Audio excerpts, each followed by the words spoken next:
Hey guys, welcome back to my channel. It's Obsy here again. If you're new here, please don't forget to hit the subscribe button, like this video, and share it to your friends and your loved ones. So I have a different kind of video for you guys today. I have never ever done a story time on my channel before, and I thought it would make a lot of sense if I try to do one. Yeah, so this story I'm going to talk about is an interesting one. It's an interesting and funny one. I'm going to be talking about the first time I was on Tinder, my experience, and definitely the last time I was on Tinder. Please grab your glasses of wine, champagne, whatever, and come on this ride with me. Well, it just happened that one time some years ago, I and my friend hopped on a plane to Paris. And I don't even know if I should say the purpose of this trip, but I'm not going to lie. Let me just keep it 100 with you guys. I went to Paris because of a man, because I was going to see a man. Amy entered plane to go and see a man. This man is not a stranger, so no, like it's not as if I was going to see someone I've never seen before. Somehow, I don't know, he didn't get the visa and he didn't show up. Thank God I was going with my friend. Ladies, be careful. Like if you're traveling, so I wouldn't even advise that you travel anywhere to see a man that you have never met before. So obviously that's a take-home lesson. Do not travel anywhere to see someone that you have never met before. Go with someone if you have to go. Let's be realistic. We know ourselves and we do crazy things for love or for emotions. We don't think through our heads sometimes. I would advise that the person comes to see you first. In my opinion, I think that it is wise that the person comes to visit you first before you take a flight to go see that person. But thankfully I went with my friend. So you know what, I just told my friend, you know what, let's just make this trip fun for ourselves. It's the first time we're in Paris, so let's just enjoy the ride, the vibe and everything. Let me even start from the fact that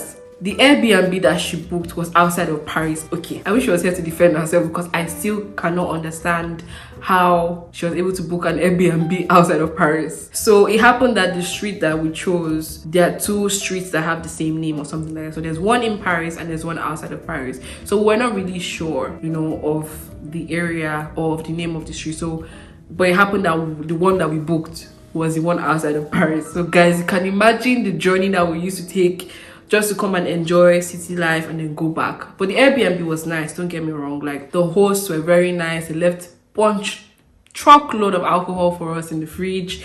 Like it was a very nice apartment, 2-bedroom flat. Like it was really nice. Now I might be mixing a few events, but from what I can remember, I know I told my friend, you know what, let's download Tinder. I'm like, I've never been on Tinder, we're single, let's download Tinder and let's see what's popping. So we got on Tinder. So I don't even know how the thing works, but we did our best and we started swiping. Like swiping.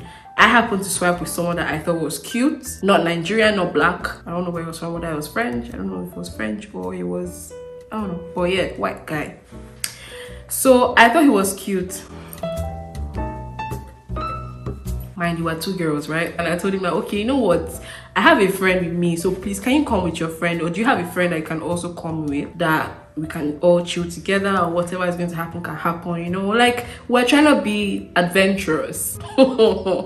He told me, yeah, no problem, he has a friend, no problem, he's gonna come. What he did mention was he was at work and that he works in the cold room, but I didn't really understand if he was the what kind of cold room, like he was the one packing fish or he was the owner of the cold room, that kind of vibe. Like it's a different, like I wasn't really sure. So he said he was going to come with his friend now. So I told my friend that babe, this guy is coming with his friend, so let's go and take care of ourselves, let's get dressed, let's everything. My babe ran into the bathroom, she went to go and shave her legs, shave everywhere, as in like in a hurry, just so he doesn't meet us getting ready, so we're ready before they arrive. My girl even broke the shower curtain. She even broke the shower curtain up on top adrenaline, like she was in a hurry, like we're like, we gotta get this right, See, don't judge me, but I was just like, let's just try something new. You get uni, let's explore life. So this guy comes. First of all, explain to me why he's smelling of fish when he arrives. I mean, he came with his power bike, grand entrance, nice. But he came alone, number one. He came alone. Secondly, you're smelling of fish. You come in and you're smelling of fish and you are telling me that you are sorry for smelling of fish. You guys know how I'm very particular about my smell. Like, you're coming to see a girl. Like, I felt very disrespected. I felt like I wasn't worth it. Like, I felt very heartbroken that, wow, is this what I've been reduced to? Fish? Like, you actually did not even put in the effort. My girl literally broke the shower curtain just because she was trying to put in the effort to be, you know, on point. And likewise myself, like, you didn't even think that you needed to go home and shower and before you come see me. She mad, like, I don't understand. Okay, you come and you're apologizing, you're sorry. I'm like, okay, so where's your friend? Oh, he couldn't make it, blah blah. I'm like, so it's just you. And like, so what's gonna happen to my friend? Because I'm not gonna leave her alone. So what's gonna happen? So he came inside the, you know, the apartment, and we sat down. My friend was so discouraged, and she went into the room, and it was just two of us left in the sitting room. Please, cheers. All right. So I tell this guy that, okay, now that you didn't come with your friend, there's absolutely nothing that can happen between both of us, because I don't understand how something can happen between both of us and my friend will be alone in the room. Like, it just doesn't make sense in my head. So nothing can happen. This guy keeps begging and begging, and that's when I started getting irritated. I'm like, okay, like, first of all, you're smelling of fish, and you're telling me, I'm so sorry, I know I smell of fish, I'm so sorry, I know I smell of fish. You know, I was working, you know, I was packing the fish, and then you did not, like, you didn't think to shower. Like, I was so, God knows, I was so mad. Ha, Lord, I was so mad. And I'm thinking about it, I'm even mad again. Instead of begging for like a kiss, begging for like a hug, begging, I'm just like, my dear, it's like it's time to take your leave, because I can't help you. I really cannot help you, because nothing went as planned. You came alone, you didn't come with your friend. I don't understand why you think it was going to be a threesome with my friend, myself, and yourself. I just asked him to leave. He begged. I said, you know what? The least I can do, I can give you a hug. I can see you off to the door, the main gate, and then I let you leave and I give you a hug. But like, there's absolutely nothing that can happen, because I'm not even feeling. I wasn't even.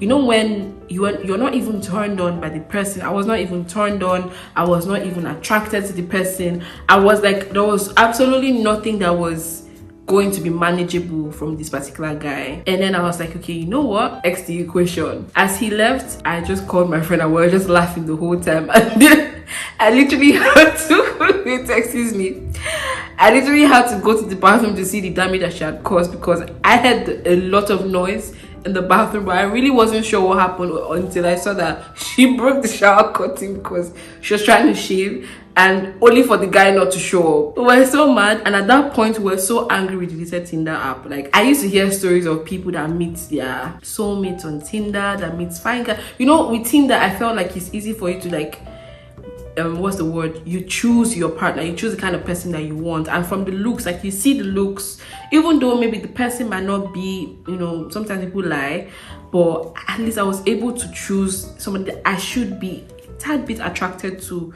But I did not expect it to go this way, so I was so disappointed. So I deleted the app, I deactivated my account, everything. I was like, nah. Don't forget that I came to this place for a man. Now we said, okay, let's be going to the city to go and see what's happening. So we went to the famous, you guys pardon the grammar because I'm not really sure how to pronounce that. We went to Champs-Elysees. Champs-Elysees, is that what it's called? So we went there. That's where like all the, you know, that's like a tourist attraction site, if I'm not mistaken, and I think all the like expensive stores are there.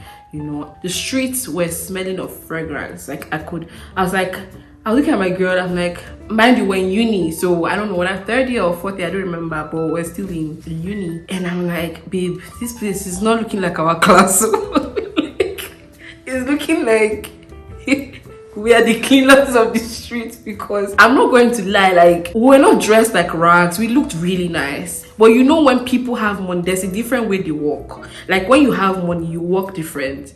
We were living off our parents, so obviously, like, it's a little money that we get from home that we used to just enjoy life small. So when I was looking at people on suits, you know, I think we even passed the place that they do the fashion show. I don't know, I think that it was also fashion week period, I'm not really sure. And apparently Kim Kardashian was actually in Paris. I remember Kim Kardashian I was like, are you sure we cannot see Kim Kardashian in there? Guy, like, the whole street was like bougie. Since we're just walking around, you know, looking at what was there, Cartier bracelets, wristwatch. Wow, my school fees is the price of this ring. My school fees is the price of this watch. 2 years of my school fees is the price of, okay. We can't afford anything on this street, so might as well just sit down at a place and just drink tea. I'm not saying that we're broke or something. We're going to use like Uber to go home. Remember, we're staying outside of Paris, some city or some small town outside of Paris. So we're not going to use like tram or bus because we didn't really understand the whole system. We saved our money for transportation most of the time and obviously for food as well. So we sat down at this restaurant in Champs-Elysees. We decided to buy tea because that was the closest thing that we could afford. That made sense, mind you. We're talking about euros here. And this tea cost us €6 per cup. I'm saying it's not even a full mug. It was not a full mug of tea. It was this half, you know, the bougie kind of cup. Half. €6 was what we paid there for tea. For tea, you guys. I remember I documented this whole thing. I wish I had, or I could find like snippets of this whole thing for you guys to just see. It was a very long time ago, so I've lost all the clips. Okay, this is what we can afford. Let's might as well make it look like this is what we came here to drink. So we drank tea of €6. Now we decided to enter this tricycle to take us from one bridge to another bridge. It's not far, you guys. It's not far. We just felt like it was also an added experience.